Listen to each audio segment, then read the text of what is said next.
15,000 కాదు, మేము 12,000 ఇస్తాము, ఆర్థిక ఇబ్బందుల్లో ఉన్నామని. దాంట్లో 3 దఫాలు రైతులకి ఎగనాం పెట్టింది ఈ యొక్క ఇందిరమ్మ ప్రభుత్వం 3 సార్లు. అట్లాగే రైతు డిక్లరేషన్లో అనేక కోతలు కోశారు. ఆ రోజు వాళ్ళ యొక్క మేనిఫెస్టోలో చేసినటువంటి ఏ వాగ్దానాన్ని కూడా నెరవేర్చలేకుండా పోయింది. ముఖ్యంగా రైతులకి వరంగల్ డిక్లరేషన్లో మద్దతు ధర ఇస్తామని చెప్పి వారి యొక్క మేనిఫెస్టోలో చెప్పడం. ఇది వారి మేనిఫెస్టో, కాంగ్రెస్ పార్టీ రైతు డిక్లరేషన్ మేనిఫెస్టో. ఈ మేనిఫెస్టోలో ఏం చెప్పారు? వరి ధాన్యానికి 2183 మద్దతు ధర ఉంది, మేము అధికారంలోకి వస్తే 2683 ఇస్తామంటే 500 రూపాయలు అడిషనల్కి ఇస్తాం, ప్లస్ 500 రూపాయలు బోనస్ ఇస్తామని ఆ రోజు చెప్పడం జరిగింది. మొక్కజొన్న 1870 రూపాయలు ఉంది, 2200 రూపాయలు అని చెప్పి ఇట్లా 10 రకాల పంటలకి మద్దతు ధర ఇస్తామని చెప్పింది కాంగ్రెస్ ప్రభుత్వం వరంగల్ రైతు డిక్లరేషన్లో. ఈ యొక్క మేనిఫెస్టోలో వరంగల్ డిక్లరేషన్లో ఏమి డిక్లేర్ చేశారో వాటిని ఒక్కటి కూడా ఇంప్లిమెంట్ చేయలేదు. కేసీఆర్ గారు ముఖ్యమంత్రిగా ఉన్నప్పుడు ఈ జిల్లాలో వందలాది కొనుగోలు కేంద్రాలు పెట్టి, రాష్ట్ర వ్యాప్తంగా 7,000 కొనుగోలు కేంద్రాలు పెట్టి, ఒక్క ఖమ్మం జిల్లాలో వందలాది అడిగిన ప్రతి రైతుల గ్రామానికి కొనుగోలు కేంద్రం ఇచ్చి చివరి గింజ వరకు కూడా కొన్నటువంటి ప్రభుత్వం ఆనాటి బీఆర్ఎస్ ప్రభుత్వం, ఆనాటి ముఖ్యమంత్రి కేసీఆర్ గారు. ఈనాడు 500 మద్దతు ధర ఎక్స్ట్రా ఇస్తామని, 500 బోనస్ ఇస్తామని చెప్పి రైతుల నోట్లో మట్టి కొట్టినటువంటి ప్రభుత్వం కాంగ్రెస్ ప్రభుత్వం. చాలామంది మీడియా మిత్రులందరూ చూశారు రైతులు ఎంత ఇబ్బంది పడ్డారు.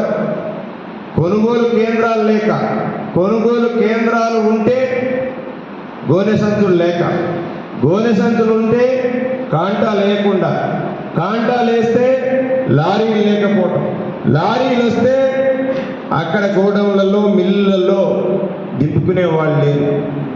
రైతులు ఎవరికి చెప్పుకోవాలో అర్థం కాని పరిస్థితి. వారి మేనిఫెస్టోలో పెట్టారు, తేమతో సంబంధం లేకుండా ప్రతి గింజ కొట్టమని చెప్పింది. మీరు క్షేత్రస్థాయిలో అనేక మంది మీడియా మిత్రులు అనేక కొనుగోలు కేంద్రాలకు మీరు వెళ్ళటం జరిగింది. రైతులు ఎన్ని ఇబ్బందులు పడ్డారో మీకు తెలుసు. సన్నాలకి 500 రూపాయలు ఇస్తామని చెప్పి బట్టి విక్రమార్క గారు మన జిల్లా నుంచి ప్రాతినిధ్యం వస్తున్న రాష్ట్ర ఉప ముఖ్యమంత్రి అసెంబ్లీ వేదికగా బడ్జెట్ సమావేశంలో బడ్జెట్ ప్రసంగంలో చెప్పాడు, రాష్ట్ర వ్యాప్తంగా రైతులు పండించేటువంటి 30 రకాల సన్నాలకి మేము సబ్సిడీ ఇస్తామని చెప్పారు, బోనస్. కానీ ఇరిగేషన్ మంత్రి గారు, పౌర సరఫరాల మంత్రిగా ఉన్నటువంటి ఉత్తమ్ కుమార్ రెడ్డి గారు మేము 7 రకాలకే ఇస్తామన్నారు. అంటే అసెంబ్లీ వేదికగా ప్రజల గొంతుకి, ప్రజల స్వామ్యానికి నిలయమైనటువంటి అసెంబ్లీ వేదికగా బడ్జెట్ సమావేశంలో బట్టి విక్రమార్క ఏమో 30 రకాల సన్నాలకి బోనస్ ఇస్తామంటాడు, పౌర సరఫరాల శాఖ మంత్రి 7కే ఇస్తామంటాడు, ముఖ్యమంత్రి ఏమో వ్యవసాయ శాఖ మంత్రి వారంటారు కేంద్ర ప్రభుత్వం ఎంత కొనుగోలు చేయమంటే అంతే కొనుగోలు చేయమంటారు. ఈ సన్నాసులను ఎవరు అడిగారు? ఈ సన్నాసులకు ఎవరైనా చెప్పారా? మీరే కదా డిక్లేర్ చేసింది. రైతులు పండించినటువంటి సన్నాలని కొనలేనటువంటి సన్నాసులు ఈరోజు మంత్రుల వర్గంలో ఉన్నారు. రైతులు పండించిన సన్నాలని కొనలేనటువంటి సన్నాసులు ఈ రాష్ట్రంలో మంత్రివర్గంలో ఉన్నారు. స్వయంగా నేను వ్యవసాయం చేస్తాను, వ్యవసాయ శాఖ మంత్రిని అని డిక్లేర్ చేసుకున్నాను, ఈ జిల్లా నుంచి ప్రాతినిధ్యం వహిస్తా ఉన్నాను. రైతులు చాలామంది ఇబ్బంది పడుతున్నారు. యాప్లు ఆయన అన్నాడు,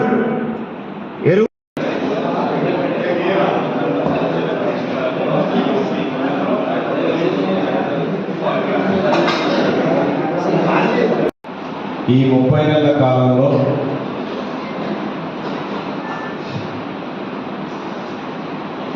తెలంగాణని మళ్ళా 2014కు ముందు తెలంగాణ రాష్ట్రం ఎట్లా ఉందో ఆ స్థితికి తీసుకుపోవాలని కంకణం కట్టుకున్నట్టు కనపడతాము.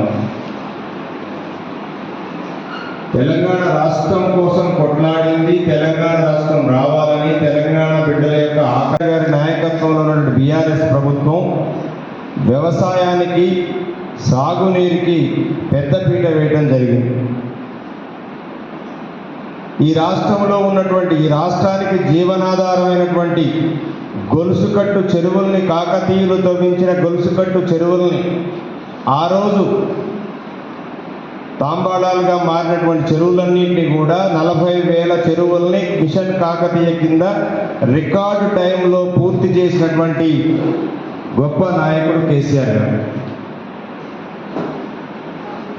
ప్రతి నీటి చుక్కని ఒడిసి పట్టి వాటిని చెక్ డ్యాములకి, చెరువులకి, ప్రాజెక్టులకు మళ్లించింది బీఆర్ఎస్ ప్రభుత్వం. కరువుతో అల్లాడినటువంటి తెలంగాణ రాష్ట్రాన్ని కలకలలాడించి నీళ్లతో జలకల ఉట్టిపట్టడి చేసింది బీఆర్ఎస్ ప్రభుత్వం.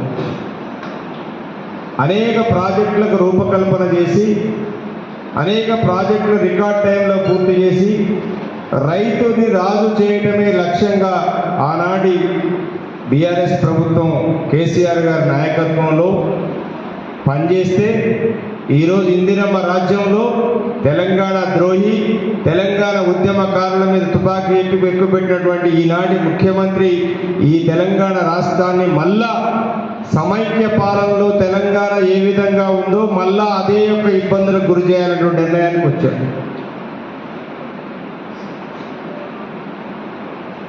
కేసీఆర్ గారు రైతులు బాగుంటేనే ఈ రాష్ట్రం బాగుపడుతుందని ఒక దృఢమైన విశ్వాసంతో అనేక రైతుల కోసం అనేక కార్యక్రమాలు తీసుకురావడం జరిగింది.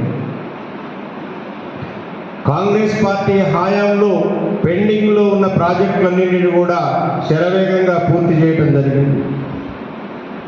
ఖమ్మం జిల్లాకు సంబంధించి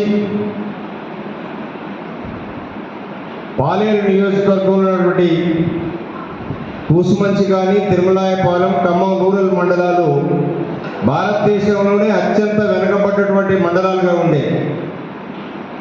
కేసీఆర్ గారు తెలంగాణ రాష్ట్రం తీసుకువచ్చిన తర్వాత మొట్టమొదటి నీటిపారుదల ప్రాజెక్టుని యుద్ధ ప్రాతిపదిక మీద పూర్తి చేసినటువంటిది భక్తరామదాస్ ప్రాజెక్టు. 8 నెలల కాలం రికార్డ్ టైంలో పూర్తి చేసి పాలేరు నియోజకవర్గ బిడ్డలందరికీ తాగునీరు, సాగునీరు ఇచ్చినటువంటి గొప్ప నాయకుడు కేసీఆర్ గారు.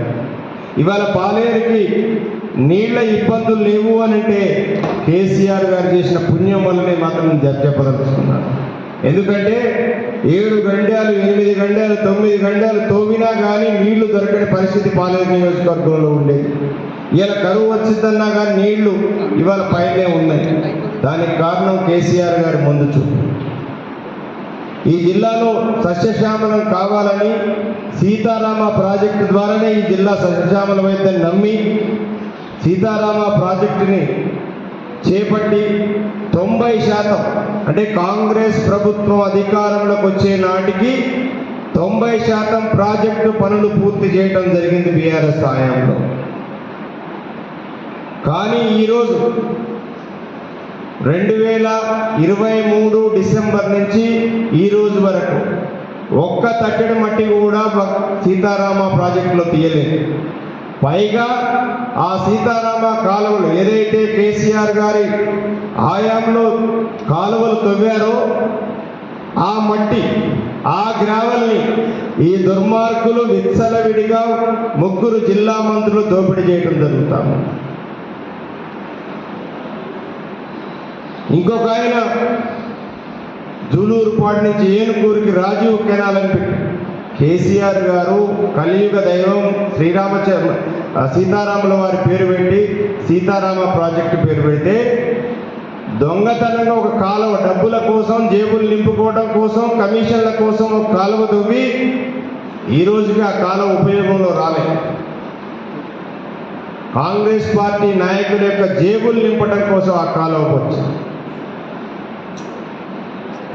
అట్లాగే కేసీఆర్ గారు ప్రపంచంలో ఎవ్వరు ఏ ప్రభుత్వాలు అభివృద్ధిని చెందిన దేశాల్లో కూడా రైతులకు ఇవ్వనటువంటి సహాయ సహకారాలకు కేసీఆర్ ప్రభుత్వం ఇవ్వటం జరిగింది.